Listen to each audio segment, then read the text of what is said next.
Mary Shelley, at times referred to as the mother behind the monster, was an extraordinary trailblazer for her time. Radical, opinionated, and the founder of the science fiction genre, it is impossible to ignore her contributions to literature, politics, and history.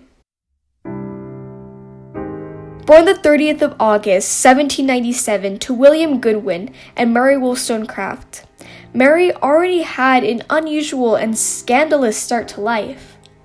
Her father, William Goodwin, was a political radical and wrote the first detective novel in the English language, Caleb Williams.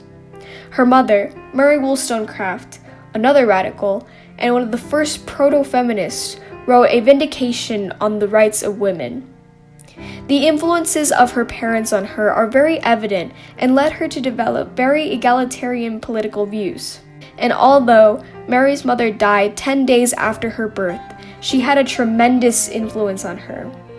And she often said so in her letters. For example, she wrote on September 12, 1827, "The memory of my mother has always been the pride and delight of my life." This praise also extended to her father, and on the 30th of October, 1834, she wrote that she possessed an excessive and romantic attachment to her father. Mary Shelley eloped with the already married romantic poet Percy Bysshe Shelley at age 16. She opened up a new chapter of her life and added a final influence that set her on the path to become Mary Shelley as we know her today. The elopement was predictably scandalous, and Mary was shunned in polite society. When Mary Shelley, Mary Godwin at the time, went off with Percy Shelley, she eloped and she lived with him outside of marriage, and she had children by him. So in certain ways, she was ostracized as a woman whose reputation had been irrevocably tarnished. Nevertheless, the couple justified it with the concept, highly popular with the romantics of the time, of free love, a love without limits. In 1816, Mary and Percy traveled to Geneva with Mary's stepsister, Claire Clermont. Among the party was Lord Byron. During a particularly stormy afternoon, a bet was placed for as to who could write the better ghost story. Mary Shelley wrote Frankenstein, and it was the first non-religious creationist myth.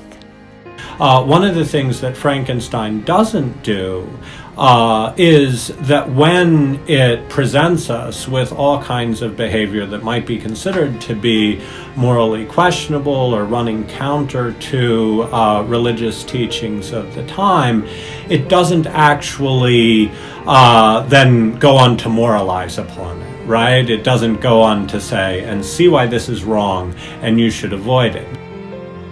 At the time, Mary was going through a period of personal turmoil. It is suspected that Percy Shelley had an affair with Mary's stepsister, Claire Clermont. During the time, Mary also suffered a miscarriage. Indeed, motherhood was a very turbulent area of Mary Shelley's life. During the time Mary Shelley was with Percy Shelley, she was pregnant a total of 5 times and only had one child. Percy Florence lived to adulthood. On the 28th of June, 1819, after the death of William, her second child, she wrote, "I feel that I am not fit for anything, and therefore I am not fit to live.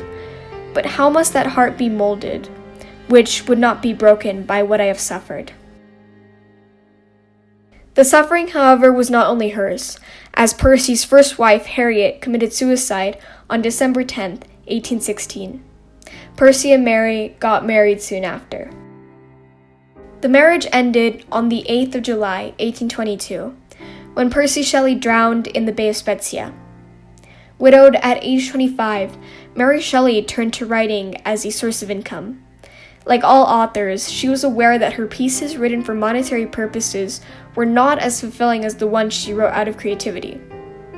She said as much in a letter to Leigh Hunt on the 9th of February, 1824, writing, "I write bad articles, which help to make me miserable.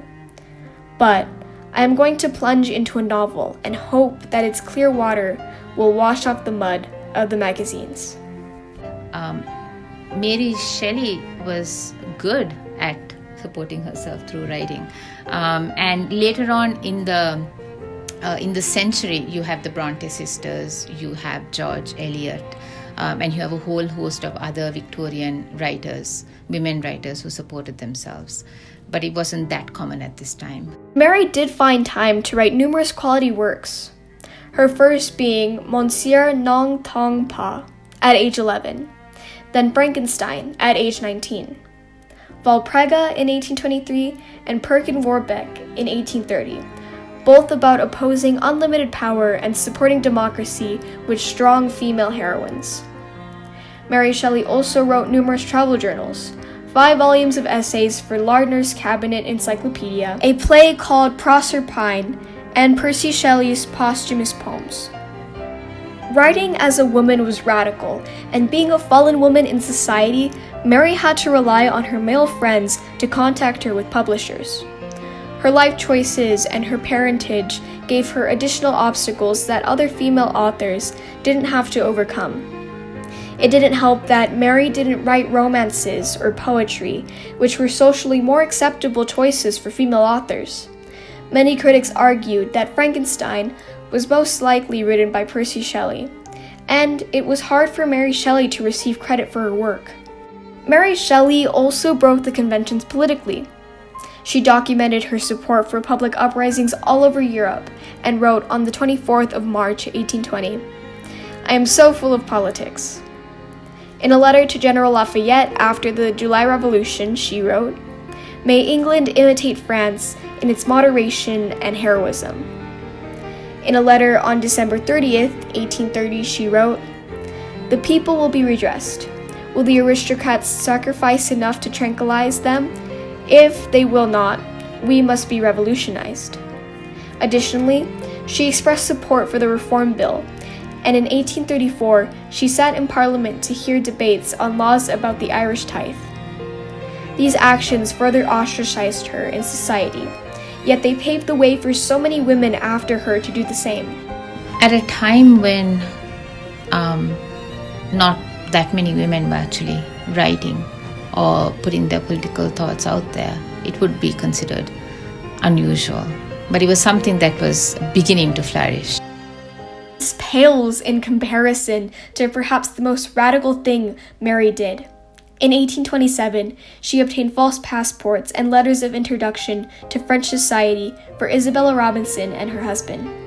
However, the husband was in fact Mary Diana Dodds. The whole thing succeeded wonderfully, and Mary Diana Dodds was accepted into French society as a man. I would consider her a proto-feminist, somebody who, by making choices that she wanted to make, was actually giving examples to women who came after her. Every single one of these actions are no doubt a reflection of the influences in Mary Shelley's life. From her parents to the Pisson Circle, she was surrounded by radical ideas. Yet Mary's mind, her works, and struggles proved to leave a more lasting mark in the history of literature and politics and the proto-feminist movement, more so than anyone around her. From starting a genre to supporting the anarchist political movements in her public life, to the turmoil in her personal life, Mary Shelley broke down barriers everywhere she went. And without her, we might still be very behind today.